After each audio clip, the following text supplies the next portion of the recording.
Hello everybody, Psych with my playthrough of Dead Rising 2 Part 11. I'm gonna let y'all in on a little secret. This is being done post-narration. The only part of this project that I will do post-narration.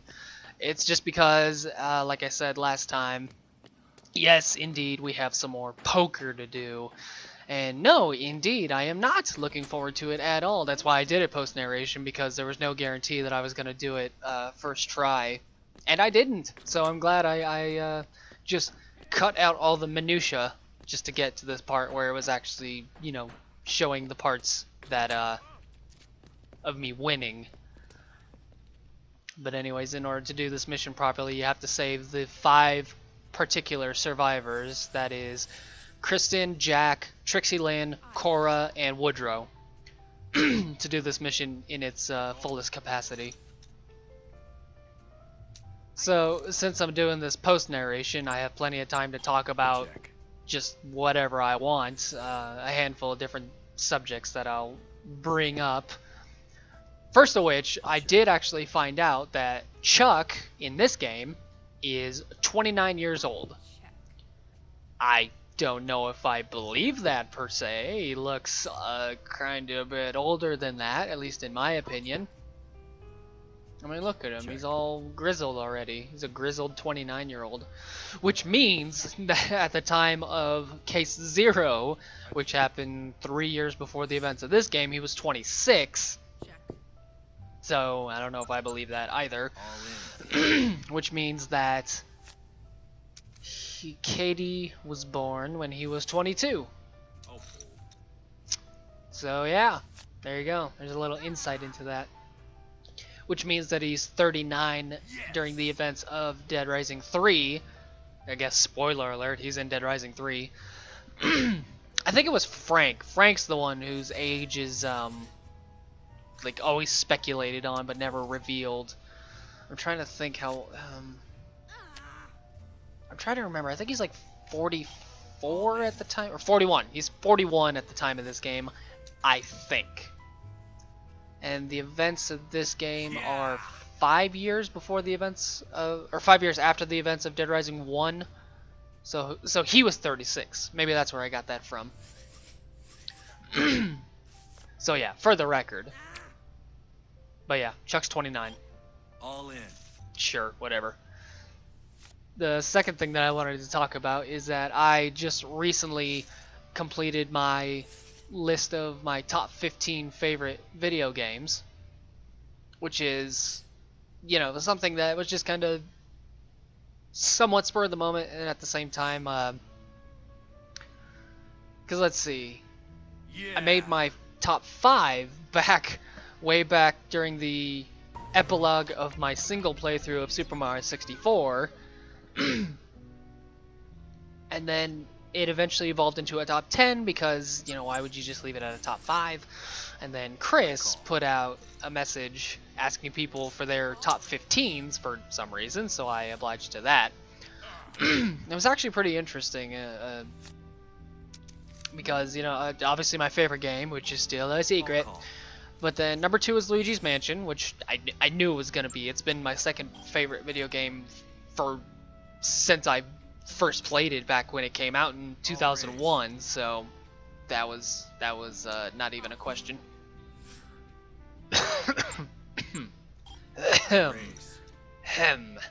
Excuse me.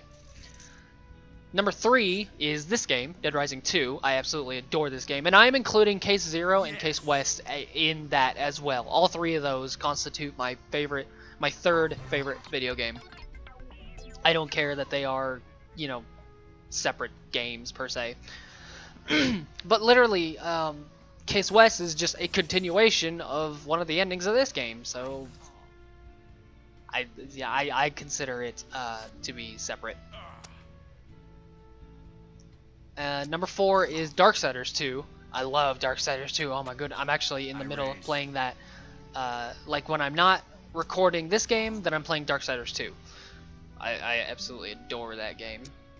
And I'll get into that a little bit more later on. That's one of the subjects I wanted to talk about. And then number 5, interestingly enough, is Super Mario 64, which I would not have thought of early excuse me, beforehand, just because I remember making my original top 5, and what was on there? Tony Hawk's Underground 2, WWF No Mercy, Sly Cooper and the Thievius Raccoonus, and Luigi's Mansion was in my original top 5. All of those games are in my top 15, but they all occupy different spots. Like, for instance, WWF No Mercy is number 15. I'm trying to remember where... I think Tony Hawk's Underground 2 is number 6.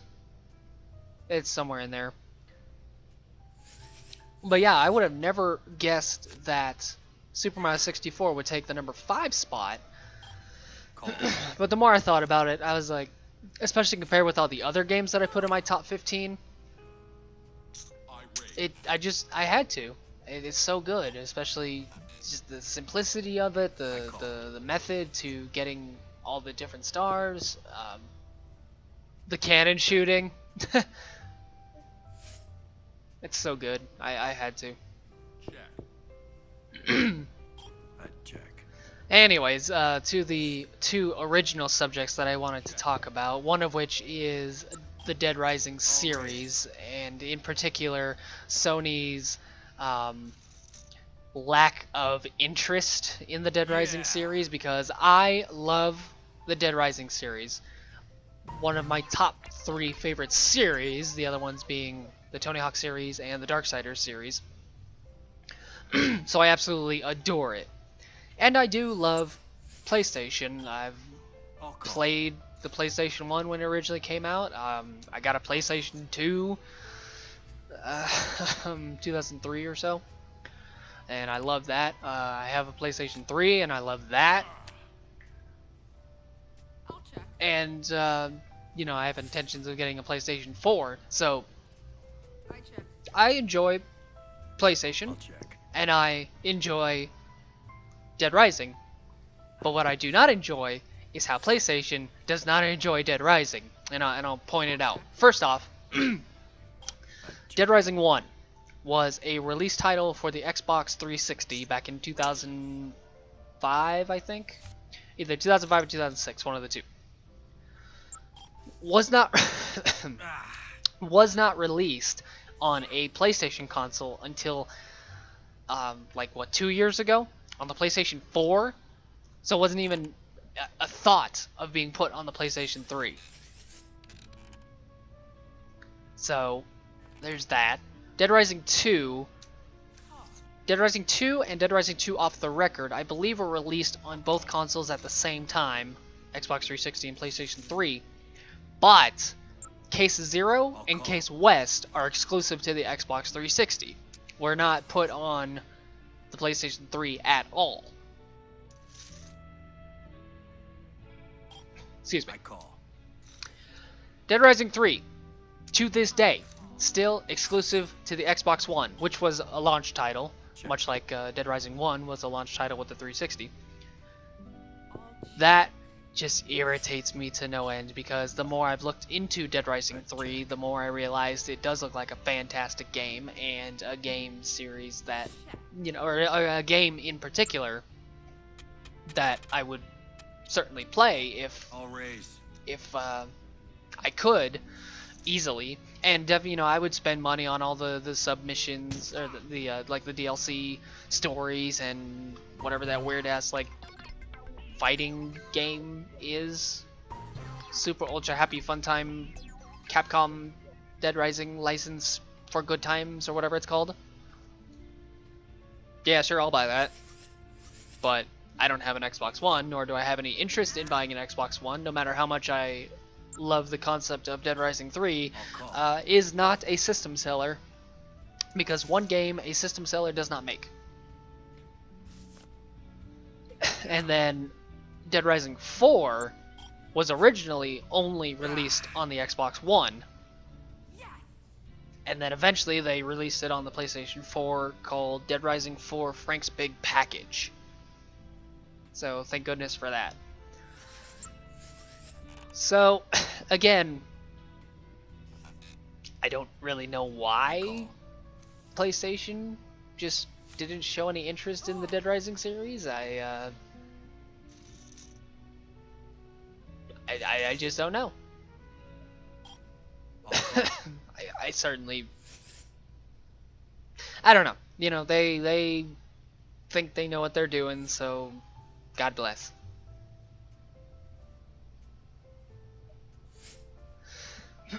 But anyways, to move on to particular subjects that are more pleasant, I talked about Darksiders, one of my favorite series. Like I said, probably third favorite series.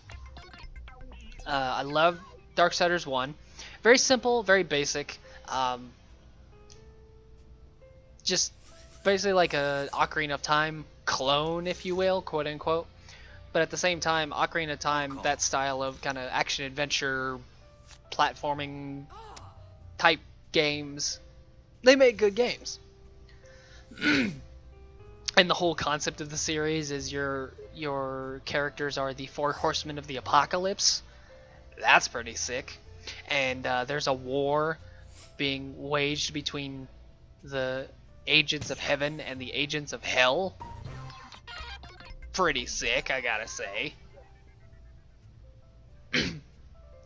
And then Dead Rising 2 came around, and oh my goodness, I couldn't believe how amazing it is. And like, when I go the stretches of time between playing Darksiders 2, I'll just start playing that game, and I'll just instantly remember how much I love that game. It's just so good. They add, you know, little bits and pieces. They took the formula from Darksiders 1, and they just added to it. So there's the whole concept of the items, your gear goes on in real time and changes with the different gear that you get. And there's the whole, like, stats, like each piece of gear will add stats in here, which in turn will, you know, remove stats in another area. So that's always good. The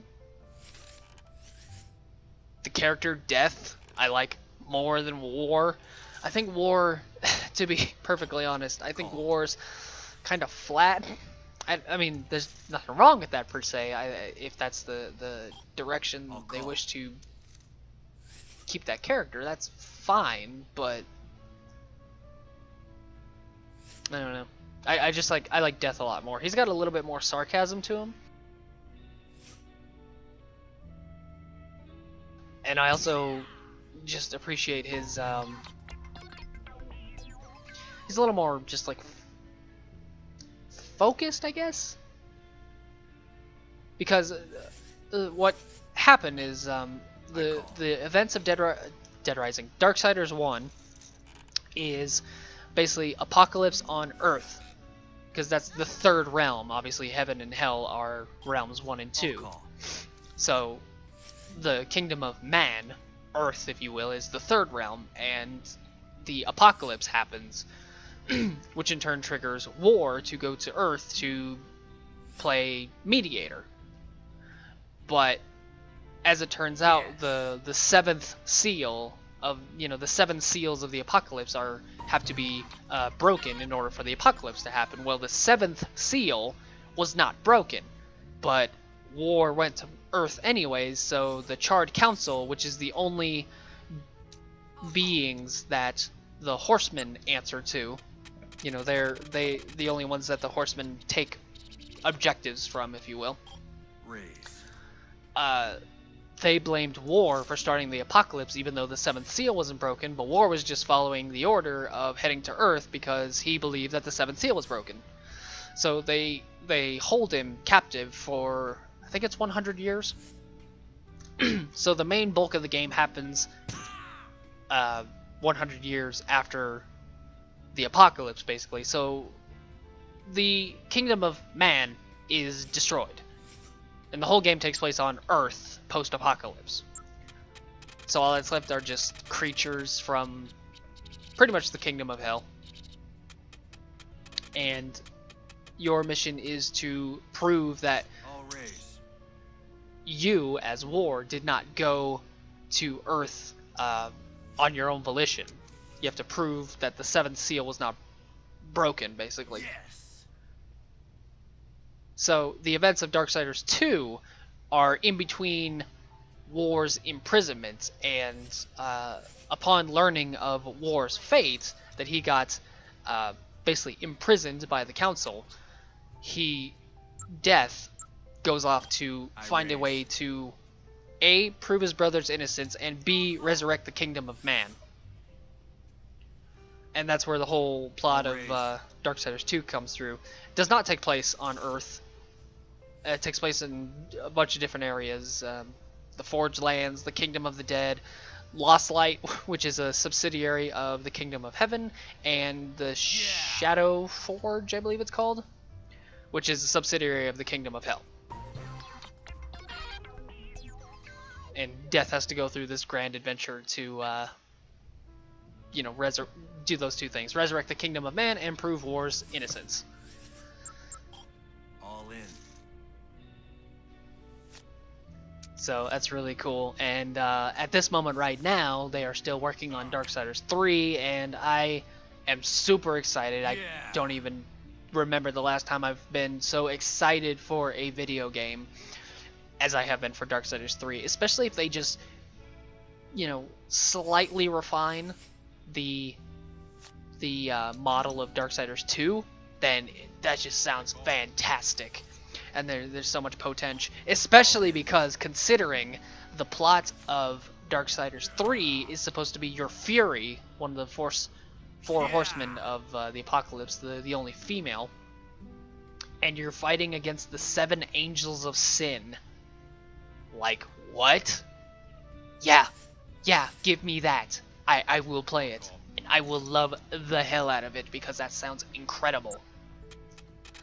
And not only that, but there's a few other things like when exactly does the plot of that game happen in terms of the plot of Darksiders 1 and 2?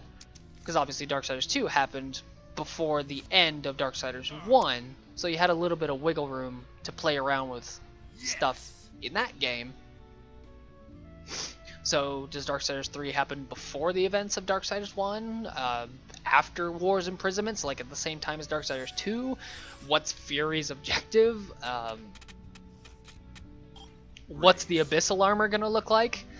That really is kind of the one big question that I have. Is in each of the games there are ultimate armor sets. It's called the Abyssal armor.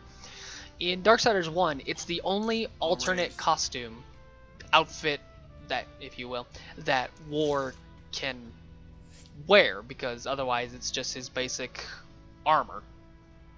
But you collect all the pieces of the Abyssal armor, which are 10, and it permanently changes your outfit, and it looks really badass too. And then in Darksiders 2,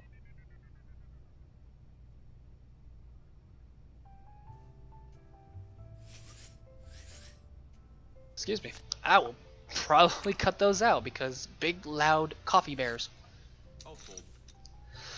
The pieces of the Abyssal armor in Darksiders 2 work a little differently because your character, Death, can have items on 4 different slots.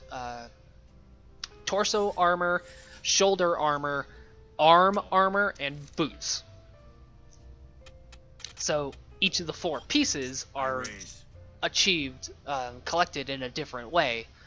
2 in the Crucible, 1 for collecting all the Book of the Dead pages, and 1 for collecting all the relics, which are, big collectibles throughout the entire game. So that's pretty cool.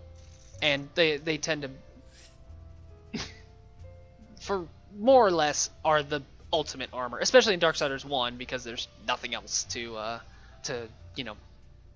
compare it to. But in Darksiders 2, it's basically the ultimate armor. And also the only armor that adds details to Death's head. A little interesting fact. It gives him horns, so it makes him look like a devil demon. Even though the Nephilim, which is like what the breed of the horsemen are, they're not angels, they're not demons, and they're not men, so humans. So they are their own thing. I forgot what point I was gonna make with that.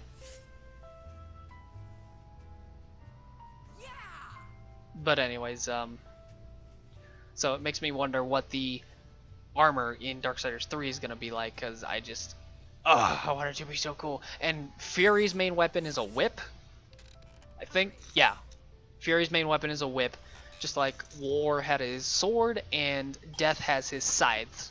I fold. And technically you can use Death's scythe in Darksiders 1. It's a bonus item.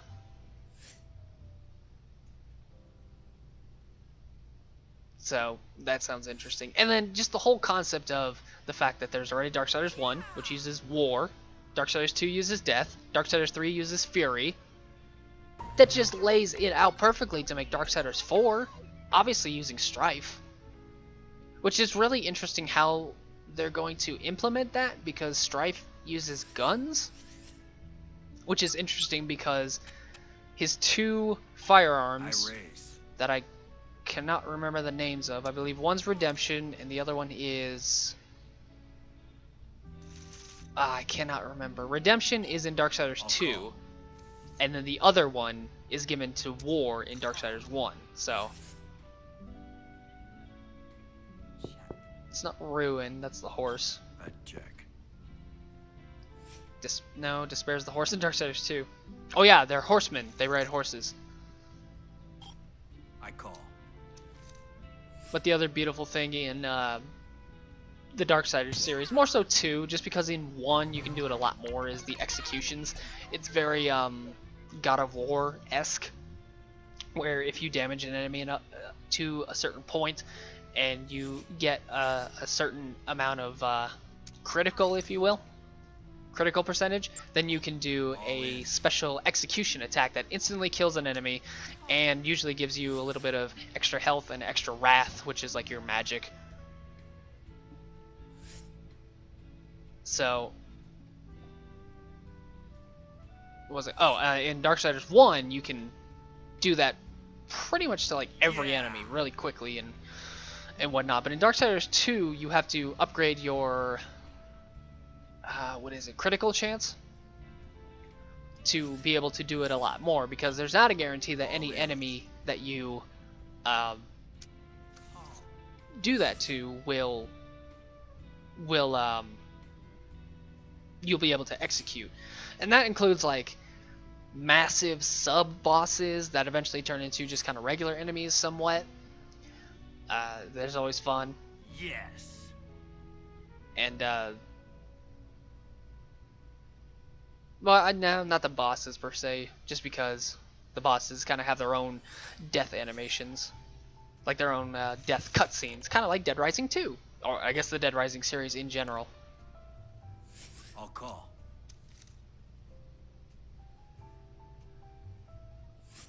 But anyways, the one thing I was saying about Dead Rising, Darksiders 4, at least potentially, which is it's nice that the series has been picked back up, because THQ, the developer of Darksiders, went into bankruptcy like towards the end of the development of the DLC missions for Darksiders 2.